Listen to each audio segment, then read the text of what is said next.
అదే RTV app వార్తల్ని క్షణాల్లో చదివే అవకాశం ఉంటుంది. ఒక న్యూస్ పేపర్, ఒక టెలివిజన్ ఛానల్ మీ చేతుల్లో ఎప్పుడూ ఉంటాయి.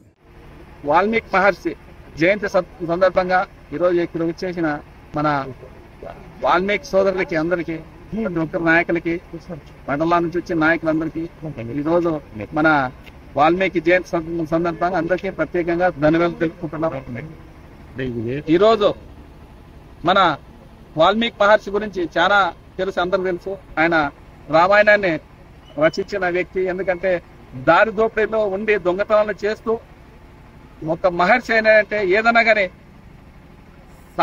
సాధిస్తేనే ఏదన్నా ఉంటుంది విధంగా ఆయన మనకి ఈరోజు అదే మనకి నిదర్శనం. ఎందుకంటే ఎవరన్నా కానీ మాతో ఏమవుతుందో అనే విధంగా ఆయనకి లేకున్నట్ల ఆయన సాధించి ఈరోజు మనకి ఒక మహర్షిగా నిలబడి రామాయణాన్ని ముందే రచించిన వ్యక్తి ఎవరంటే మన వాల్మీకి మహర్షి.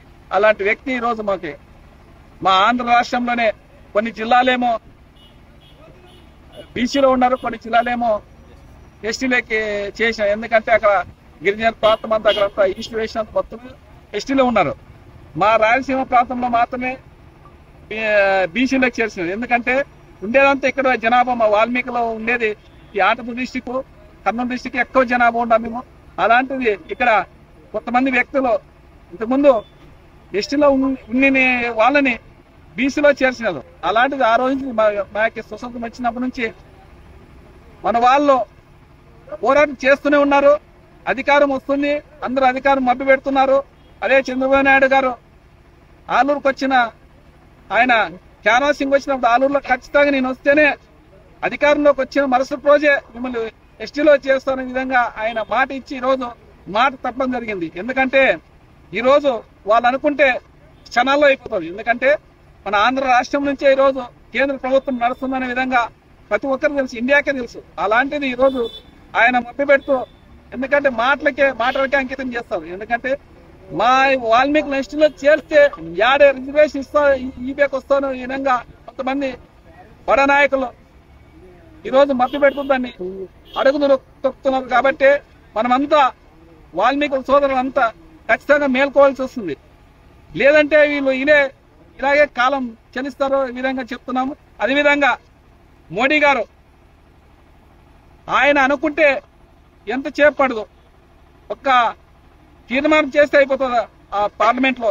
అలాంటి వ్యక్తి రోజు మాకు 16వ తారీఖు వస్తున్నారు. కాబట్టి ఆయన్ని ఖచ్చితంగా మనమంతా వాల్మీకులంతా కలిసి అడ్డుకుంటేనే ఏదన్నా సాధిస్తామనేది విధంగా చెప్తున్నాం. ఎందుకంటే మనం ఎంత పోరాటాలు చేసినా, ఇక్కడ లోకల్ ఎంత చేసినా కానీ మనకి అది అనవసరం. ఆయన మోడీ గారు అనుకుంటే క్షణాల్లో అయిపోతుంది. ఎందుకంటే మనం చూసినాం కాశ్మీర్లోన ఎన్నికల్లో ఆయన ఎన్నికలకి అక్కడ వాల్మీకులు ఎస్టీలో జాబితాలో చేర్చే ముందుకి ఎలక్షన్కి పోయినాడు ఆయన. అలాంటి వ్యక్తి మన ఆంధ్ర మీద ఎందుకంటే వాళ్ళకి ఆంధ్రలో ఓట్ బ్యాంక్ లేదనే విధంగా ఆయన మన ఆంధ్రలో వాల్మీకులు పట్టించుకోకుండా ఉన్నాడు. ఆయన ఖచ్చితంగా ఆయనకి మేల్కొల్పే విధంగా మనమందరం కలిసి ఖచ్చితంగా 16వ తారీఖు ఆయన అడ్డుకునే విధంగా మేము ప్రతి వాల్మీకి ఇదే చెప్తున్నాము. ప్రతి ఒక్కరూ మోడీని అడ్డుకుంటేనే మనకి ఆయనకి తెలిస్తేనే మన ఎస్టీ జాబితా మనకు ఖచ్చితంగా చేరుతున్న విధంగా అందరికి విజ్ఞప్తి చేస్తున్నాను. ఈరోజు భారతదేశంలోనే వాల్మీకి మహర్షి జయంతి సందర్భంగా అందరికి కూడా ఈరోజు శుభాభివందనాలు తెలియజేస్తా ఉన్నాం. ముఖ్యంగా ఆలూరు నియోజకవర్గంలో మన ఎమ్మెల్యే విరూపాక్ష గారి ఆధ్వర్యంలో ఇక్కడికి రావడం జరిగింది. నిజంగా ఈ రాష్ట్రంలో వాల్మీకులు ఈ రోజున పండుగ జరుపుకుంటున్నామంటే ఆ కులంలో పుట్టడమే ఈ రోజు గర్వంగా ఈరోజు చెప్పుకునేటువంటి పరిస్థితి ఈ రోజున. ముఖ్యంగా ఈరోజు చూస్తే మా సమస్య ముఖ్యంగా ఈ రాష్ట్రంలో ఎస్టీ అనేటువంటి సమస్య ఉంది. ఆ సమస్య మీద కూడా మేమందరం కూడా ఒకే తాటి మీద ఉండి మా ఎస్టీ సాధిస్తామని ఈ సందర్భంగా మీకు తెలియజేస్తా ఉన్నాం. ముఖ్యంగా చూస్తే ఈ రోజు గ్రామాన ఈరోజు వాల్మీకులందరూ కూడా ప్రతి గ్రామంలో ఈరోజు వాల్మీకి మహర్షి జయంతి పండుగలాగా జరుపుకుంటా ఉన్నారు. ఈ రోజున వాల్మీకి మహర్షి వారు ఆదర్శంగా, వారు ఆదిక వేయి ఈ రోజున ప్రతి ఒక్క కుటుంబంలో కూడా కుటుంబ వ్యవస్థ ఎలా ఉండాలనేటువంటిది ఆ రోజు ఆదిక వేయినట్టు వాల్మీకి మహర్షి ఆ రోజు రామాయణంలో రాయటం జరిగింది. ఈ రోజు కుటుంబ వ్యవస్థ ఈ రోజు చూస్తా ఉన్నామంటే కూడా వారు ఆ రోజు ఆదర్శంగా తీర్చిదిద్దినటువంటి వాల్మీకి మహర్షి గారికి మరొక్కసారి మా యొక్క ధన్యవాదాలు తెలియజేస్తా ఉన్నాం. మరిన్ని వీడియోస్ కోసం ఛానల్ ని సబ్స్క్రైబ్ చేయండి, లేటెస్ట్ అప్డేట్స్ కోసం వాట్సాప్ ఛానల్ ని ఫాలో చేయండి అండ్ లింక్ డిస్క్రిప్షన్ లో ఉంది.